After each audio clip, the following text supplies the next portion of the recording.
Si Lynn POV. Habang payapang natutulog ang grandma ko, naisipan kong buksan ang telebisyon na nasa loob din ng kwarto nito. Ngunit hindi ko inasahan ang unang bubungad sa mga mata ko. Bigla kong napatayo. Kuya, paano na sa Pilipinas to? At anong ginagawa niya? Takang-taka ako't napapalibutan to ng mga tao at reporters. Hanggang sa kumabog ang dibdib ko nang mabanggit ako nito at ang grandma. Ngunit ang ikinanginig ng buong katawan ko ang sabihin nitong narinig nitong pinag-usapan namin ni grandma. Hindi ako tunay na anak ng mga Rivas. Bigla na lang nangatal ang katawan ko. Namutla ako at napaluha. Umiling-iling ako. Kuya, anong ginagawa mo? Natatang sambit ko sa kapatid. Kung narito lamang ito, pipigilan ko to. Hindi ko kayang tanggapin ipagtatapat nito sa lahat ng tao ang tunay nitong pagkatao. Wala sa isip ko na sabihin yun sa mga tao dahil mananatili itong kapatid ko. Mananatili itong Rivas. Pero bakit ito ginawa? Bigla ko napahagulhol ng ipagtapat nito sa mga tao na ako lamang ang tunay na Rivas.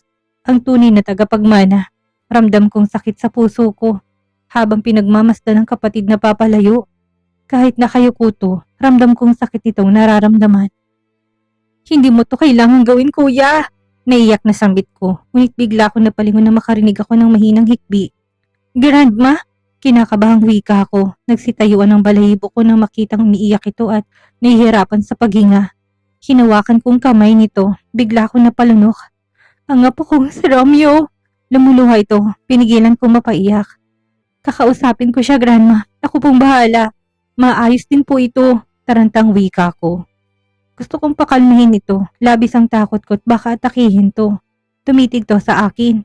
Panay punas ko naman sa luha. Sabihin mo sa kanya na humihing ako ng tawad. Sabihin mo na, nagsitaasan ng balhibo ko at pakiramdam ko'y nagpapaalam na ito. Grandma, huwag ka na pong sabihin mo na mahal ko siya. Na kahit hindi ko siya dugong Rivas, mananatili siyang Rivas sa puso ko. Doon ako napaiyak. Sunod-sunod akong napatango.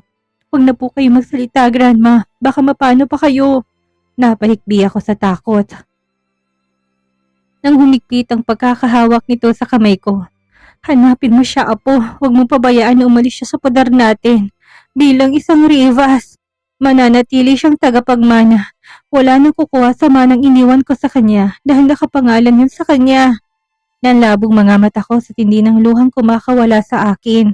Hindi na naalis ang pananayo ng balahibo sa katawan ko. Magdaramdam ang mami at daddy mo kapag umalis si Romeo sa angkan natin. Mahal na mahal namin siya. Tinuring siyang tunay na anak ng mga magulang mo. At tinuring ko rin siyang tunay na apo. Wala akong nagawa kundi ang mapaiyak habang tumatango. Kung sakali mang magalit si Romeo sa iyo, apo, huwag kang panghihinaan ng loob. Gawin mong lahat. Maibalik lang ang pag-iibigan niyo bilang magkapatid. Opo, grandma. Pagpapatawaran kayo sa isa't isa. Hindi lang ang magulang mong nagkasala. Pati na rin ang mga magulang niya. Kaya magpatawad kayo sa bawat isa. Kalimutan ng lahat na nagsimula ng umpisa. Sunod-sunod ako na pahikbi. Ano man ang mangyari, huwag mong pababayaan ang kumpanya natin na po. Ang ari-arian ng ating angkan. Ikaw na lang mapag-iiwanan ko nito. Wala nang iba pang Rivas. Ikaw na lang, apo. Ipapangako mo ba sa akin? Na kahit mawala ko hindi mo pababayaan ang kumpanya tari-arian ng Rivas. Grandma, gagaling pa po kayo. Napalakas ang boses ko. Mangako ka, apo. Instead na wika nito. Ngayon na, at mas lalo ko napaiyak. Kahit na masakit at mabigat sa loob ay napatango na lang ako. Pakiramdam ko kasi, oras na sumang-ayon ako hindi na magandang mangyayari. Mahal na mahal kita, apo ko. Masayang-masaya ako natagpuan ka ng Kuya Romeo mo. Paalam mo po ko. Kailangan ko na magpahinga. Bigla ko naniga sa kinatatayuan. Napakurap-kurap. Grandma, sabay yugyug sa braso nito. Sunod-sunod na pumatak ang luha sa mga mata ko. Huwag niyo akong bibiruin ng ganito, grandma. Gumising kayo. Bigla ko nataranta. Huwag niyo itong gawin sa akin. Grandma, gumising ka. Lumakas ang hagulhol ko.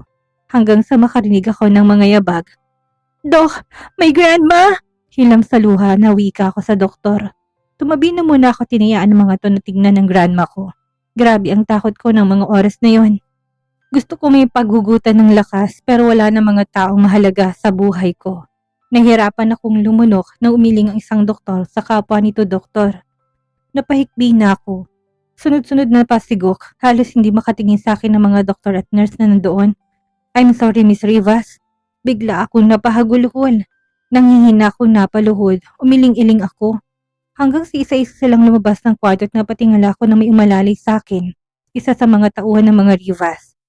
Kitang-kita kong pamumula ng mga mata nito. Matagal na itong naninilbihan sa mga Rivas at ramdam ko na masakit din dito ang pagkawala ni Grandma. Inalalayan ako nito na makalapit kay Grandma. Sa nanginginig na kamay niyakap kong Grandma ko. Humagulhol ako ng humagulhol. Bakit niyo ako iniwan? Hindi ko kayang mag-isa. Niyugyug ko ang katawan nito. Grandma, gumising na po kayo. Please. Nang hawakan ako ng tauhan. Wala na siya, Ma'am Princess. Doon ako napayukot ng hinang napaupo. Nahawakan kong dibdib ko sa bigat ng panghina ko. Kung kailan naman wala sa tabi ko si Kuya Romeo. Pakiramdam ko hindi nito kinayang pagbabalita ng Kuya Romeo ko sa buong media. Halos oras akong umiyak nang umiyak hanggang sa mapatulala ako. Sumeryosong mukha ko. Sa pagkakataong ito, ako na lang nag-iisang tunay na Rivas at mukhang iiwanan pa ako ng kapatid ko. Muli ako napaluha, ngunit kagad ko ring pinunasan. Nangako ako sa grandma ko na magpapakatatag ako at hindi ko kailangang maghihina. Lalo na ngayon at mukhang ako na lang inasahan ng mga taong nagtatrabaho sa kumpanya ng mga Rivas. Sana naman huwag mo kong iwan, kuya. Hindi ko kayang hawakan ang lahat ng negosyong iniwan sa akin ni grandma.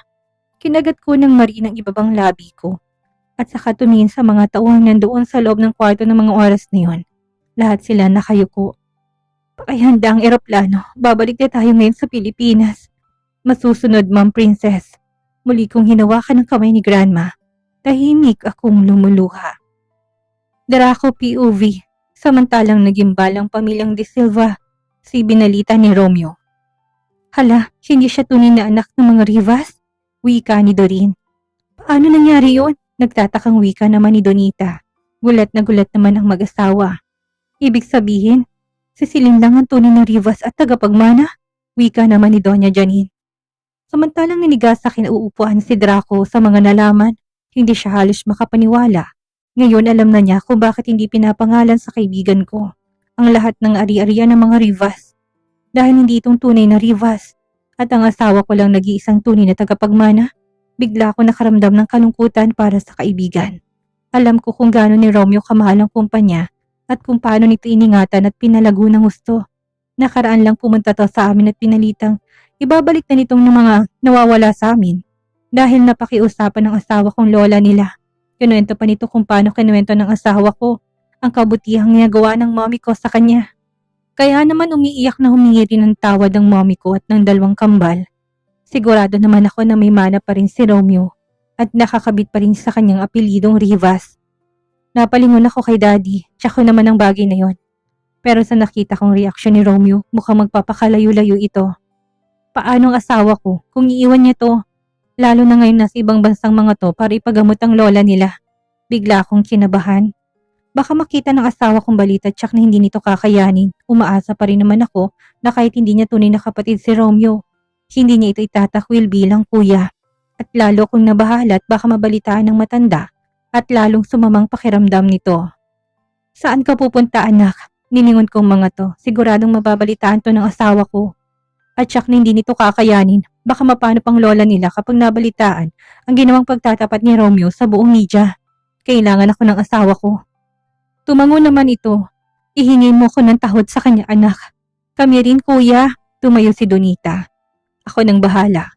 Pag-akyat ko'y bigla kong natigilan. Kung hindi si Romeo ang tunay na anak ng mga Rivas, sinong totoong mga magulang niya? Bigla ko napalingon kay daddy. Kaya pala tahimik at malalim ang iniisip nito. Gulat din na napahinto si mommy. Hanggang sa nalalaki ang mga mata nito. Hindi kaya ang itinuring ng mga magulang ni Celine? Biglang bumundol sa kabang dibdib ko.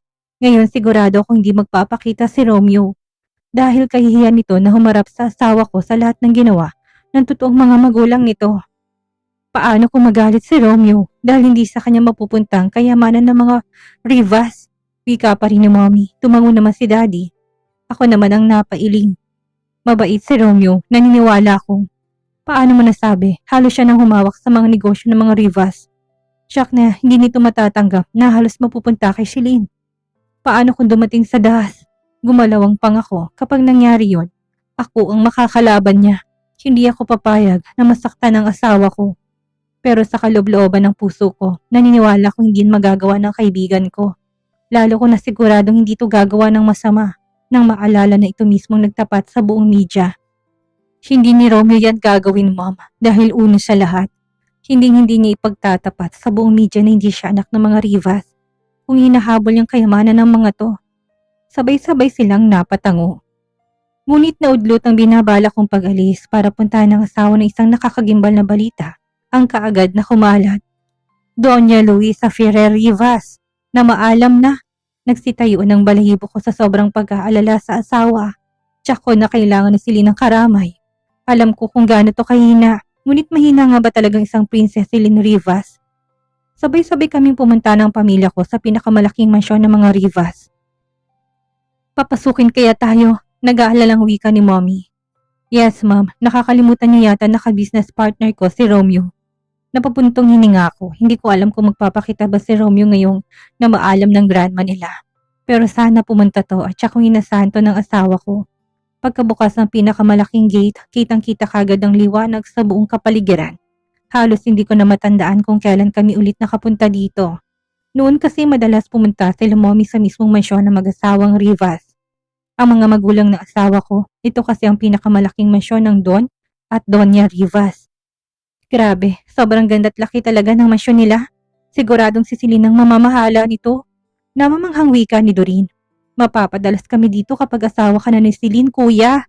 Kumislap ang mga mata ni Donita. Pati si Mommy, tuwang-tuwang reaksyon nito.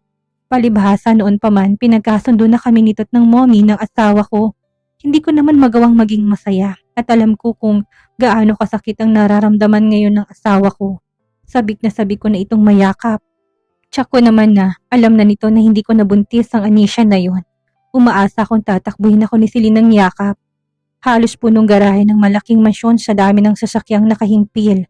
Inasahan ko na rin naman ito na maraming pupunta para makiramay kay Doña Luisa. Kumabog ang dibdib ko pagkapasok sa malaking pinto. Napakarami ng tao, halos mga nakaitim at maraming nagsisiiyakan. Hinanap kagad ng mga mata ko kung nasaan ang asawa ko. Ayun si Celine, kuya. Pabulong na turo ni Donita. Lumakas ang tibok ng puso ko. Nakaitim ito ng damit at tahimik na umiiyak habang nakatunghay sa grandma nito. Mabilis kong inihakbang ang mga paa ko palapit sa asawa. Ramdam ko na sa likuran ko lang ang mga ito.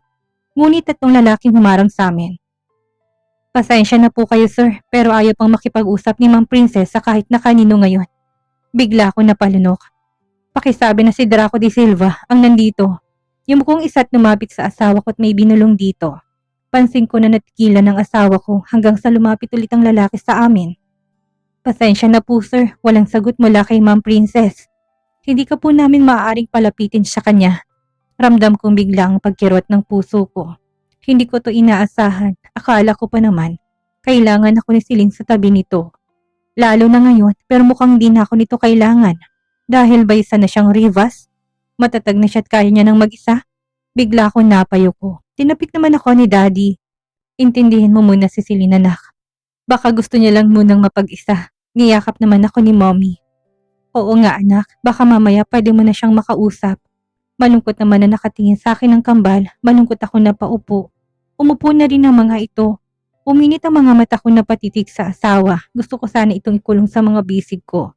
Ang sakit lang isipin na hindi ako nito kailangan. Hanggang sa lumayo ito sa coffee ng kanyang grandma. Umupo ito malayo sa mga tao. Nanatili itong nakayuko. Alam ko na tahimik itong umiiyak. Tahimik na nasasaktan. Hindi mo na ba ako kailangan ngayon, asawa ko? Hindi mo na ba ako mahal? Napakurap ako na manubig ang mga mata ko. Celine POV. Samantalang inutusan ni Princess sa mga tauhan na wala na munang papalapitin sa kanya.